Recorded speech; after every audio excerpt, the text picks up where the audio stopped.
তো আমি ইতিমধ্যে ক্লাছ 10ৰ সমাজ বিজ্ঞানৰ ৰাজনীতি আৰু অৰ্থনৈতিক বিজ্ঞানৰ যিটো খণ্ড আছে তাৰ আমি ক্লাছসমূহ আৰম্ভ কৰিছো আৰু আমাৰ প্ৰথম চেপ্টাৰটো আছিল ভাৰতবৰ্ষৰ যুক্তৰাষ্ট্ৰীয় ব্যৱস্থা।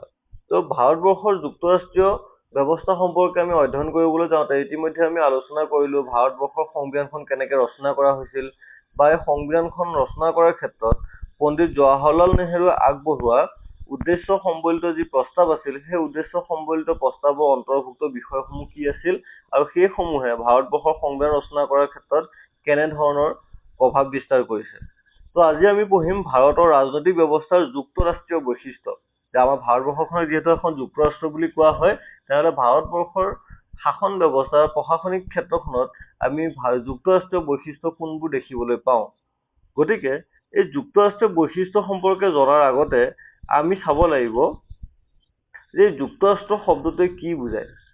ঠিক আছে, তো যুক্তৰাষ্ট্ৰ শব্দটোৰ অৰ্থ যদি আমি চাবলৈ যাওঁ ইয়াতে কি দিছে, যুক্তৰাষ্ট্ৰৰ ইংৰাজী প্ৰতিশব্দ হৈছে ফেডাৰেশ্যন আৰু এই ফেডাৰেশ্যন শব্দটো লেটিন শব্দ ফিউডাছৰ পৰা আহিছে যাৰ অৰ্থ হৈছে চুক্তি বা সন্ধি। আৰু আমাৰ এই গোটেই শব্দটোৰ পৰা প্ৰশ্ন অহা দেখিবলৈ পোৱা যায় যে ফেডাৰেশ্যন বা যুক্তৰাষ্ট্ৰ শব্দটো প্ৰকৃততে কোনটো ভাষাৰ কোনটো শব্দৰ পৰা আহিছে এইটো আমি মনত ৰাখিব লাগিব। সেইটো হৈছে লেটিন শব্দ ফিউডাছৰ পৰা আৰু তাৰ অৰ্থটো আমি জানি থব লাগিব, তাৰ অৰ্থ হৈছে চুক্তি বা সন্ধি। ঠিক আছে, গতিকে যুক্তৰাষ্ট্ৰ হৈছে পাৰস্পৰিক সন্ধি বা চুক্তিৰ দ্বাৰা সন্মিলিত হোৱা কিছুমান ৰাজ্যৰ গোট বা সমষ্টি। এতিয়া আমি যদি যুক্তৰাষ্ট্ৰ বুলি কওঁ তেনেহ'লে যুক্তৰাষ্ট্ৰই কি বুজাব, কিছুমান ৰাজ্য বা কিছুমান অঞ্চল, ঠিক আছে, একলগ হোৱাৰ বাবে যি চুক্তি স্বাক্ষৰ কৰা আৰু এই চুক্তিৰ জৰিয়তে গোটেইখন ৰাজ্য বা সেই নিৰ্দিষ্ট অঞ্চলকেইটা যেতিয়া লগ লাগি থাকে তেতিয়া তাক কোৱা হয় যুক্তৰাষ্ট্ৰ। আৰু ইয়াত ৰাজ্যসমূহে এখন কেন্দ্ৰীয় চৰকাৰৰ সাৰ্বভৌমত্ব ক্ষমতাক স্বীকৃতি দিয়াৰ লগতে নিজ স্বতন্ত্ৰতা আৰু স্বকীয়তা অক্ষুণ্ণ ৰাখে। ইয়াতে আমাক কি বুলি কৈছে যে যুক্তৰাষ্ট্ৰীয় ব্যৱস্থা যেতিয়া কিছুমান ৰাজ্য বা কিছুমান অঞ্চলে একলগ হৈ চুক্তি স্বাক্ষৰ কৰে তেতিয়া কি হয়, সেই ৰাজ্যসমূহে এখন কেন্দ্ৰীয় চৰকাৰৰ সাৰ্বভৌমত্বৰ অধীনত কাম কৰিব লাগে আৰু কেন্দ্ৰীয় চৰকাৰখনৰ সাৰ্বভৌমত্ব থাকে, লগতে সেই নিৰ্দিষ্ট ৰাজ্যবোৰৰো নিজা নিজা কিছুমান স্বতন্ত্ৰতা বা স্বকীয়তা থাকে, অৰ্থাৎ নিজৰ নিজৰ কিছুমান তেওঁলোকে ক্ষমতা উপভোগ কৰিব পাৰে। কিন্তু যুক্তৰাষ্ট্ৰীয় পদ্ধতিটো বিভিন্ন ৰাষ্ট্ৰত বিভিন্ন ধৰণে ব্যৱহাৰ কৰা দেখিবলৈ পোৱা যায়। আৰু আমি যদি আমাৰ ভাৰতবৰ্ষৰ কথা চাবলৈ যাওঁ, আমাৰ ভাৰতবৰ্ষখনতো যিবোৰ অংগৰাজ্য আছে বা যিবোৰ ৰাজ্য বা যিবোৰ অঞ্চল লগ লাগি আমাৰ ভাৰতবৰ্ষখন গঠন হৈছে সেই ৰাজ্যসমূহৰ সাৰ্বভৌম ক্ষমতা কেন্দ্ৰীয় চৰকাৰৰ ওচৰত অৰ্পণ কৰিছে। আমাৰ যিখন কেন্দ্ৰীয় চৰকাৰ আছে সেই কেন্দ্ৰীয় চৰকাৰৰ ওচৰত আমাৰ ৰাজ্যসমূহে নিজৰ ক্ষমতাসমূহ অৰ্পণ কৰি দিছে বা প্ৰদান কৰিছে। ঠিক আছে, এতিয়া আমি যদি ভাৰতবৰ্ষৰ কথা চাব যাওঁ, ভাৰতবৰ্ষত কি আছে, ভাৰতবৰ্ষত দুখন চৰকাৰ আছে। এখন গোটেই দেশখনৰ কাৰণে আছে কেন্দ্ৰীয় চৰকাৰ আৰু আনটো আছে আমাৰ ৰাজ্যবিলাকৰ কাৰণে। ঠিক আছে, তো কেন্দ্ৰীয় চৰকাৰ আৰু এই ৰাজ্য চৰকাৰ থকা বা দুই ধৰণৰ চৰকাৰ ব্যৱস্থা থকা ৰাজনৈতিক ব্যৱস্থাটোৱে হৈছে যুক্তৰাষ্ট্ৰীয় ব্যৱস্থা। কিন্তু ভাৰতবৰ্ষত ৰাজ্যসমূহৰ সেই সাৰ্বভৌম ক্ষমতা আমাৰ কেন্দ্ৰীয় চৰকাৰৰ হাতত প্ৰদান কৰা আছে। ভাৰতবৰ্ষ স্বাধীন হোৱাৰ পূৰ্বে ইংলেণ্ডৰ সংসদে প্ৰণয়ন কৰা 1935 চনৰ ভাৰত চৰকাৰ আইনখনে আমাৰ দেশত যুক্তৰাষ্ট্ৰীয় পদ্ধতিৰ প্ৰৱৰ্তন কৰিছিল। দুখলপীয়া চৰকাৰ, কেন্দ্ৰ আৰু ৰাজ্য ক্ষমতাৰ ভাগ বিতৰণ আদি নীতিৰ আলমত এই আইনে পৰাধীন ভাৰতবৰ্ষত যুক্তৰাষ্ট্ৰীয় ব্যৱস্থা প্ৰৱৰ্তন কৰিলে। সেইবাবে আমাৰ দেশৰ নতুন সংবিধান আৰম্ভ কৰা যুক্তৰাষ্ট্ৰীয় পদ্ধতিটো ভাৰতৰ জনগণৰ বাবে সম্পূৰ্ণ অচিনাকি পদ্ধতি নাছিল।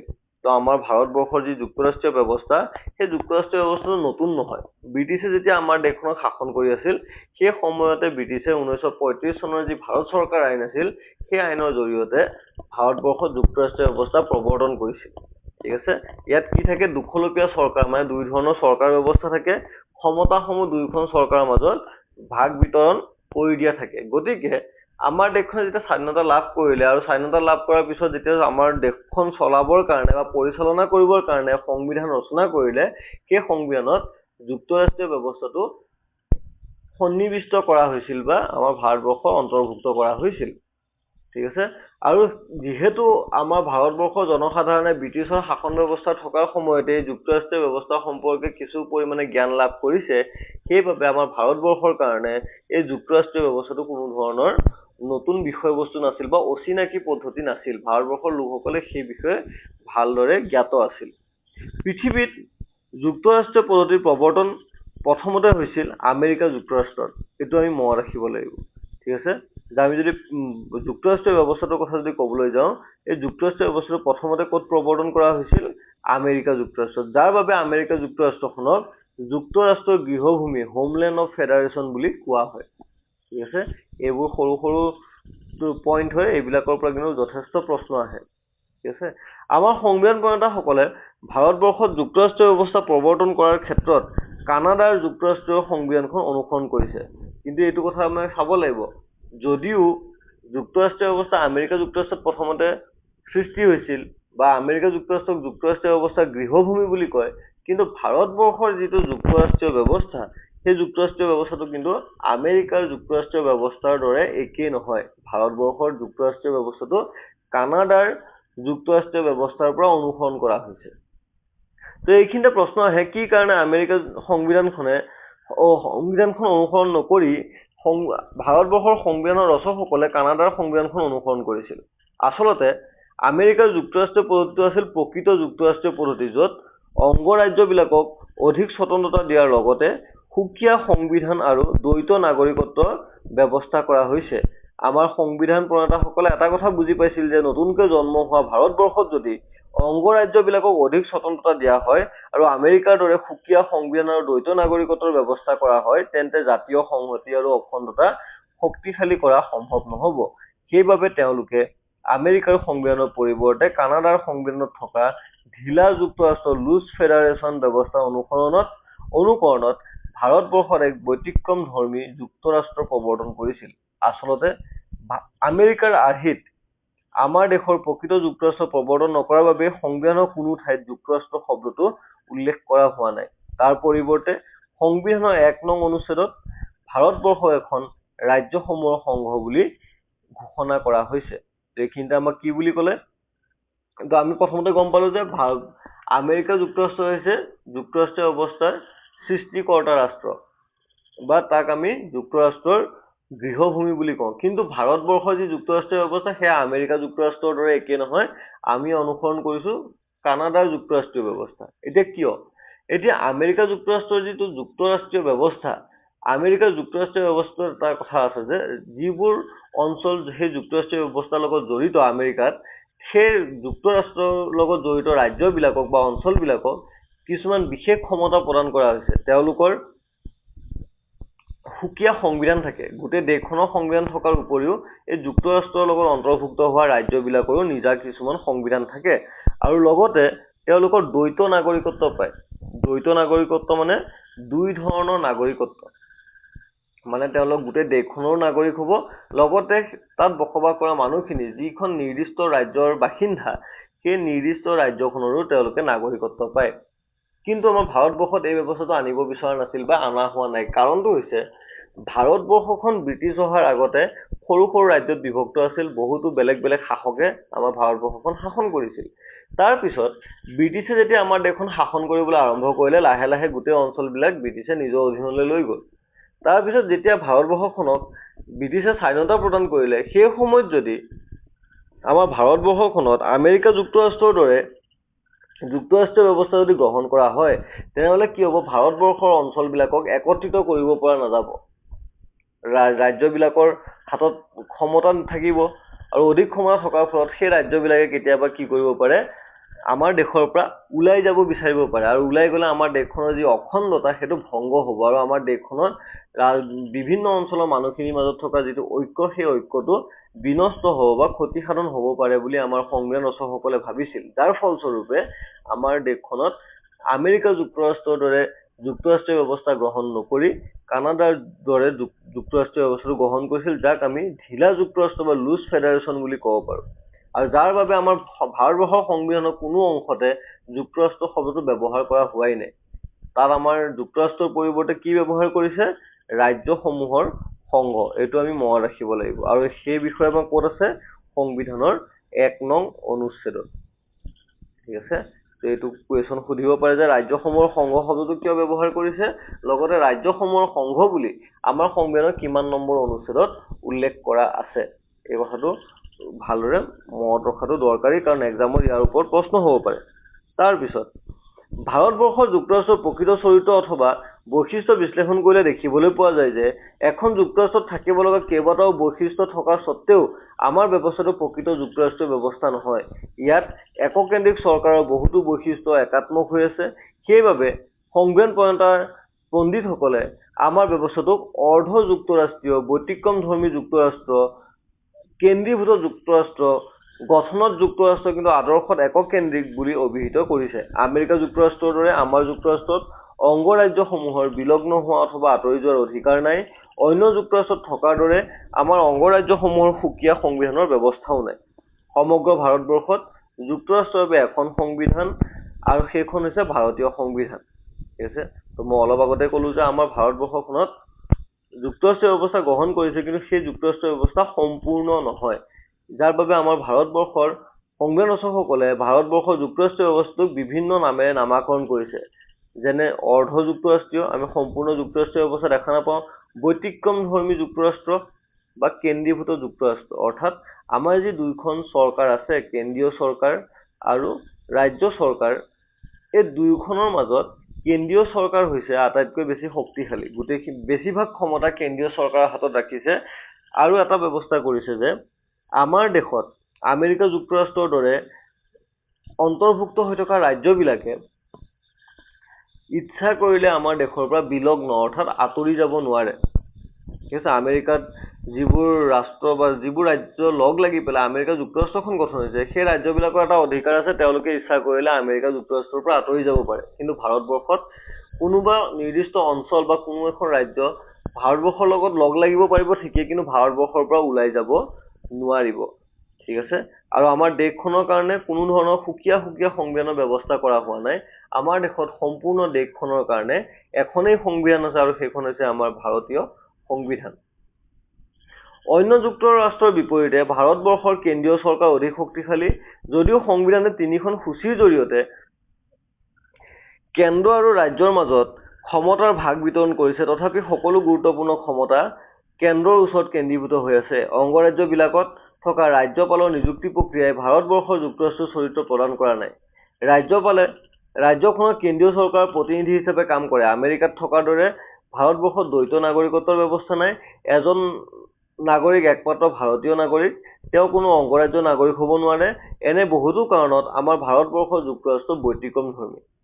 আগতে উল্লেখ কৰা হৈছে যে এনে ব্যতিক্ৰমধৰ্মী যুক্তৰাষ্ট্ৰীয় ব্যৱস্থা ভাৰতবৰ্ষত প্ৰৱৰ্তন কৰাৰ মূল কাৰণটোৱে হৈছে দেশৰ সাৰ্বভৌমত্ব আৰু অখণ্ডতাক সুৰক্ষিত কৰা।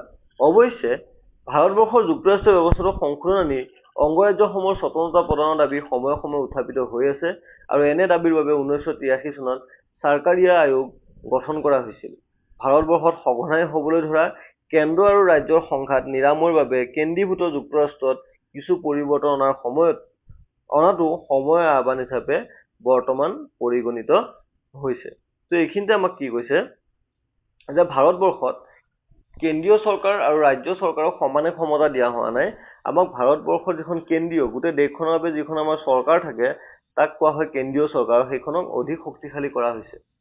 আৰু আমাৰ যিহেতু ৰাজ্য চৰকাৰো আছে, সেইকাৰণে কেন্দ্ৰীয় চৰকাৰ আৰু ৰাজ্য চৰকাৰৰ মাজত ক্ষমতাসমূহক 3খন সূচী বা 3টা লিষ্টত ভাগ কৰি পেলাই ক্ষমতাবোৰ ভগাই দিছে। ঠিক আছে, এই 3খন সূচী আছে কেন্দ্ৰীয় সূচী, ৰাজ্যিক সূচী আৰু সমৱৰ্তী সূচী। কিন্তু আমি যদি চাবলৈ যাওঁ, এই কেন্দ্ৰীয় সূচীত যিবোৰ বিষয়বস্তু আছে, সেইবোৰ বিষয়বস্তু গোটেই দেশখনৰ কাৰণে গুৰুত্বপূৰ্ণ বিষয়।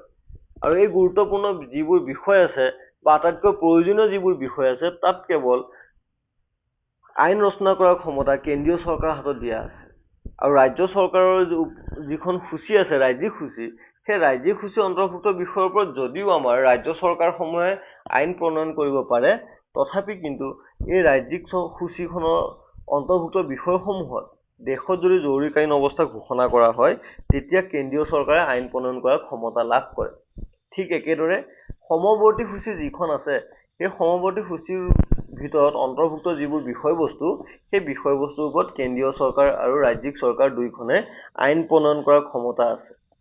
কিন্তু কিবা কাৰণত একেটা সময়তে একেটা বিষয় যিটো বিষয় সমৱৰ্তী সূচীত অন্তৰ্ভুক্ত হৈ আছে সেই একেটা বিষয়ত যদি কেন্দ্ৰীয় চৰকাৰ আৰু ৰাজ্যিক চৰকাৰে একেটা সময়তে আইন বনায় তেনেহ'লে ৰাজ্যিক চৰকাৰৰ আইনখন নোহোৱা হৈ যাব আৰু কেন্দ্ৰীয় চৰকাৰৰ আইনখন থাকি যায়।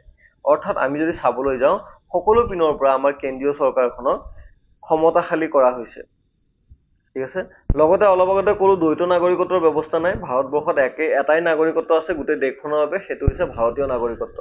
আমি যদিও বেলেগ বেলেগ ৰাজ্যত বসবাস কৰোঁ আমি নিজৰ ৰাজ্যখনৰ পৰা কোনো ধৰণৰ নাগৰিকত্ব আমি নাপাওঁ। ঠিক আছে। তো এনেধৰণে আমাৰ ভাৰতবৰ্ষ যুক্তৰাষ্ট্ৰীয় ব্যৱস্থাক ব্যতিক্ৰমী হিচাপে গঠন কৰা হৈছে যে ভাৰতবৰ্ষত যদিও যুক্তৰাষ্ট্ৰীয় ব্যৱস্থা আছে তথাপি আমাৰ ভাৰতবৰ্ষত যুক্তৰাষ্ট্ৰীয় ব্যৱস্থা থকাৰ পৰিৱৰ্তে ৰাজ্য চৰকাৰতকৈ কেন্দ্ৰীয় চৰকাৰ বেছি ক্ষমতাশালী হৈ আছে। কিন্তু আমাৰ দেশখনত সময়ে সময়ে ৰাজ্যসমূহক কিছু অন্যান্য সা সুবিধা বা আৰু কিছু পৰিমাণৰ ক্ষমতা প্ৰদান কৰিব লাগে বুলি বিভিন্ন সময়ত দাবী কিছুমান উত্থাপন হৈ আছে, যাৰ ফলস্বৰূপে 1983 চনত চৰকাৰী আয়োগ এখন গঠন কৰা হৈছিল। এই প্ৰশ্নটো আহি থাকে, চৰকাৰী আয়োগখন কেতিয়া গঠন কৰা হৈছিল?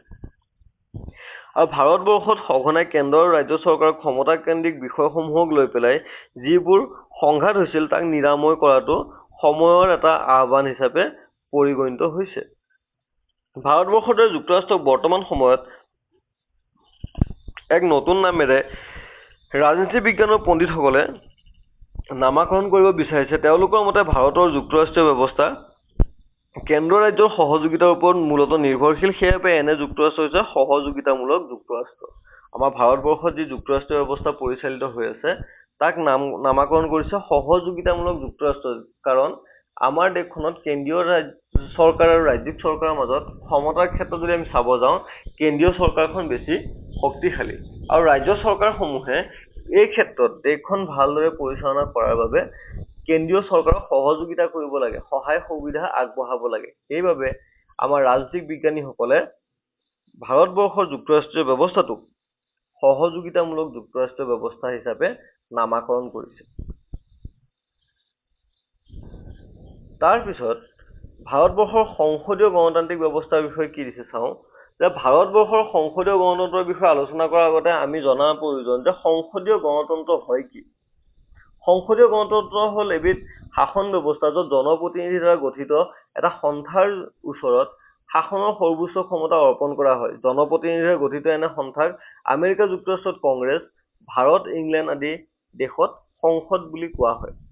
ভাৰতবৰ্ষৰ সংসদ দুখন সদনেৰে গঠিত, লোকসভা আৰু ৰাজ্যসভা, আৰু এই দুয়োখন সদনৰ লগত থাকিব ভাৰতবৰ্ষৰ ৰাষ্ট্ৰপতি। আৰু এই তিনিটা অংগক লৈ লোকসভা, ৰাজ্যসভা আৰু ৰাষ্ট্ৰপতিক লৈ ভাৰতবৰ্ষৰ সংসদখন গঠন কৰা হৈছে। মুঠতে সংসদক প্ৰাধান্য দি পৰিচালিত হোৱা গণতান্ত্ৰিক ব্যৱস্থাক সহজ অৰ্থত সংসদীয় গণতন্ত্ৰ বুলি কোৱা হয়। অৰ্থাৎ সংসদ কাক বোলে বা সংসদীয় গণতন্ত্ৰ কি? যেতিয়া এখন দেশৰ জনসাধাৰণে তেওঁলোকে বাছনি কৰি দিয়া প্ৰতিনিধিসকলক লৈ আইন প্ৰণয়নৰ এটা সৰ্বোচ্চ সংস্থা গঠন হয়। ঠিক আছে। আমাৰ জনসাধাৰণে নিৰ্বাচনৰ জৰিয়তে আমাৰ প্ৰতিনিধিসকলক বাছনি কৰি দিয়ে আৰু সেই প্ৰতিনিধিসকলে কি কৰে? জনসাধাৰণৰ হৈ পেলাই আমাৰ দেশৰ শাসন ব্যৱস্থা পৰিচালনা কৰে আৰু এই গোটেই সংস্থাটোক কোৱা হয় সংসদ। আৰু এই সংসদৰ জৰিয়তে জনসাধাৰণৰ কাম কাজবিলাক যে কৰা হয় সেইকাৰণে তাক কোৱা হয় সংসদীয় গণতন্ত্ৰ। আৰু এই সংসদীয় গণতান্ত্ৰিক ব্যৱস্থাটোক আমেৰিকাত সংসদখনক কংগ্ৰেছ বুলি কয় আৰু ভাৰতবৰ্ষ, ইংলেণ্ড আদিত সংসদ বুলি কয়। ঠিক আছে। স্বাধীনতাৰ পৰৱৰ্তী কালত সংবিধান অনুসৰি ভাৰতবৰ্ষত প্ৰচলিত হোৱা সংসদীয় গণতন্ত্ৰই জনসাধাৰণৰ ওচৰত বিশেষভাৱে দায়বদ্ধ এখন চৰকাৰ প্ৰৱৰ্তন কৰিছে। সংবিধান প্ৰণেতাসকলে আমাৰ দেশৰ সংবিধানত সংসদীয় পদ্ধতিৰ চৰকাৰ প্ৰৱৰ্তন কৰাৰ ক্ষেত্ৰত ইংলেণ্ডৰ সংবিধানখনক বিশেষভাৱে অনুকৰণ কৰিছিল। অৱশ্যে 1935 চনৰ ভাৰত চৰকাৰ আইনখনেও সীমিত ৰূপত পৰাধীন ভাৰতবৰ্ষত সংসদীয় চৰকাৰৰ পদ্ধতি অৱলম্বন আৰম্ভ কৰিছিল যদিও ইংলেণ্ডৰ সংসদীয় পদ্ধতিৰ প্ৰভাৱ আমাৰ সংবিধানত পৰিছে। তথাপি সংবিধান প্ৰণেতাসকলে অন্ধভাৱে ইংলেণ্ডৰ সংবিধানখন অনুকৰণ নকৰি ভাৰতবৰ্ষৰ ৰাজনৈতিক আৰু সামাজিক অৱস্থা তথা পৰিৱেশৰ প্ৰতি চকু দি সকলো কথাতে ভাৰতীয়কৰণ কৰি সংবিধানৰ পাতত ঠাই দিছিল। ফলস্বৰূপে ভাৰতৰ সংসদীয় প্ৰতি কিছু ব্যতিক্ৰম ধৰ্মী হোৱা দেখিবলৈ পোৱা যায়। এতিয়া যিহেতু ভাৰতবৰ্ষখনক ব্ৰিটিছে শাসন কৰিছিল আৰু ব্ৰিটিছে শাসন কৰাৰ সময়তে আমাৰ দেশত সংসদীয় গণতান্ত্ৰিক ব্যৱস্থা প্ৰৱৰ্তন কৰিছিল। কিন্তু আমাৰ ভাৰতবৰ্ষৰ সংবিধানখন যেতিয়া ৰচনা কৰা হ'ল তেতিয়া এই ব্ৰিটিছৰ বা ইংলেণ্ডৰ যিখন সংসদীয় ব্যৱস্থা তাৰ পৰা কিছু পৃথক ধৰণৰ সংসদীয় ব্যৱস্থা আমাৰ সংবিধানত অন্তৰ্ভুক্ত কৰা হৈছে। ঠিক আছে, এতিয়া সেইবাবে ভাৰতবৰ্ষৰ সংসদীয় ব্যৱস্থা আৰু ইংলেণ্ডৰ সংসদীয় ব্যৱস্থাৰ মাজত কিছু পৰিমাণৰ পাৰ্থক্য দেখিবলৈ পোৱা যায় আৰু এই পাৰ্থক্যবিলাক কিন্তু পৰীক্ষাত লিখিবলৈও আহে আৰু আমি জানিবও লাগে। যেনে পাৰ্থক্যবিলাক কেনেধৰণৰ? প্ৰথম পাৰ্থক্যটো যদি চাব যাওঁ, ভাৰতবৰ্ষৰ সংসদীয় গণতন্ত্ৰ প্ৰধানতঃ এখন গণৰাজ্য, কিন্তু ইংলেণ্ডৰ সংসদীয় গণতন্ত্ৰ গণৰাজ্য নহয়। তো আমি গণৰাজ্য শব্দটো অৰ্থ জানো। গণৰাজ্য মানে য'ত দেশৰ প্ৰধান যিগৰাকী ব্যক্তি থাকিব সেই ব্যক্তিগৰাকী বংশানুক্ৰমিকভাৱে সেই পদটো লাভ নকৰে। আমাৰ দেশৰ প্ৰধান কোন? ৰাষ্ট্ৰপতি। আৰু ৰাষ্ট্ৰপতি পদটোত ভাৰতবৰ্ষত কোনো ধৰণৰ বংশানুক্ৰমিক পদ্ধতি অৱলম্বন কৰা নহয়। কিন্তু ইংলেণ্ডত যদি চাব যাওঁ তেওঁলোকৰ ৰাষ্ট্ৰপ্ৰধান হৈছে ৰজা বা ৰাণী, আৰু ৰজা বা ৰাণী বংশানুক্ৰমিকভাৱে হয়। ঠিক আছে, তেনেহ'লে আমি যদি চাব যাওঁ ইংলেণ্ড আৰু ভাৰতৰ সংসদীয় গণতন্ত্ৰৰ প্ৰথমটো পাৰ্থক্য হৈছে যে যিগৰাকী তেওঁলোকৰ দেশৰ প্ৰধান থাকে এই দেশৰ প্ৰধানগৰাকী বংশানুক্ৰমিকভাৱে ভাৰতবৰ্ষত অৱলম্বন পদটো লাভ নকৰে। অৰ্থাৎ ভাৰতবৰ্ষত গণৰাজ্য আছে আৰু ইংলেণ্ডত গণৰাজ্য নাই। ইংলেণ্ডৰ দৰে আমাৰ দেশৰ সংসদীয় গণতন্ত্ৰৰ ৰাষ্ট্ৰপ্ৰধানজন পুৰুষানুক্ৰমিকভাৱে হোৱা ব্যক্তি নহয়। ইংলেণ্ডৰ ৰজা অথবা ৰাণীৰ বিপৰীতে আমাৰ ৰাষ্ট্ৰপতিজন জনগণৰ দ্বাৰা নিৰ্বাচিত হোৱা ব্যক্তি। দ্বিতীয়টো পাৰ্থক্য আমি চাওঁ, ভাৰতবৰ্ষৰ সংসদৰ উচ্চ সদন ৰাজ্যসভাৰ গঠন আৰু ক্ষমতা ইংলেণ্ডৰ উচ্চ সদন হাউচ অৱ লৰ্ডছতকৈ বহু পৃথক। তৃতীয়তে, ইংলেণ্ডৰ সংসদীয় গণতন্ত্ৰত সংসদখন অত্যন্ত শক্তিশালী, কিন্তু ভাৰতবৰ্ষৰ সংসদ ইমান শক্তিশালী নহয়। মুঠতে ভাৰতবৰ্ষৰ পৰিৱেশ পৰিস্থিতিৰ সৈতে খাপ খোৱাকৈ সংবিধানখনে প্ৰৱৰ্তন কৰা সংসদীয় গণতন্ত্ৰই আমাৰ দেশখনক বিশ্বৰ এখন মৰ্যাদা সম্পন্ন সংসদীয় গণতান্ত্ৰিক ৰাষ্ট্ৰ হিচাপে প্ৰতিষ্ঠা কৰাত সফল হৈছে। এতিয়া কি বুলি কৈছে? ইংলেণ্ডৰ সংসদখন যথেষ্ট শক্তিশালী, কিন্তু আমাৰ ভাৰতবৰ্ষৰ সংসদখন কিছু পৰিমাণে কম শক্তিশালী, কাৰণ আমাৰ সংসদখনে ইচ্ছা কৰিলে সকলো ধৰণৰ আইন তেওঁলোকে প্ৰণয়ন কৰিব নোৱাৰে।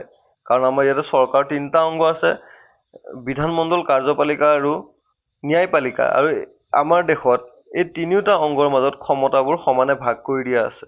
আৰু আমাৰ সংসদখনে যদি কোনো আইন সংবিধানৰ ভংগ কৰি পেলাই ৰচনা কৰে তেনেহ'লে তেনে আইনক আমাৰ ন্যায়পালিকাই বেআইনী ঘোষণা কৰি বাতিল কৰি দিব পাৰে। গতিকে আমাৰ সংসদখন আইন প্ৰণয়ন কৰাৰ ক্ষেত্ৰত কিছু পৰিমাণৰ কম ক্ষমতা ভোগ কৰি আছে। ইংলেণ্ডৰ তুলনাত কম ক্ষমতাশালী বুলি কোৱা হয়। আৰু এইপিনৰ পৰা যদি আমি চাব যাওঁ ইংলেণ্ডৰ সংসদীয় গণতান্ত্ৰিক ব্যৱস্থাৰ পৰা ভাৰতবৰ্ষৰ গণতান্ত্ৰিক ব্যৱস্থা যথেষ্ট পৰিমাণে পৃথক। ঠিক আছে, তো আমাৰ এইটো চেপ্টাৰত ইমানখিনি আছিল। আশা কৰোঁ ছাত্ৰ ছাত্ৰীসকলে বুজি পাইছে। ঠিক আছে, যদি কিবা নুবুজা থাকে বা কিবা যদি ডাউট থাকে তেনেহ'লে কমেণ্ট বক্সত নিশ্চয় জনাব পাৰে। তেতিয়া মই নেক্সট ক্লাছত সেই ডাউটখিনি ক্লিয়াৰ কৰিবলৈ চেষ্টা কৰিম। ধন্যবাদ।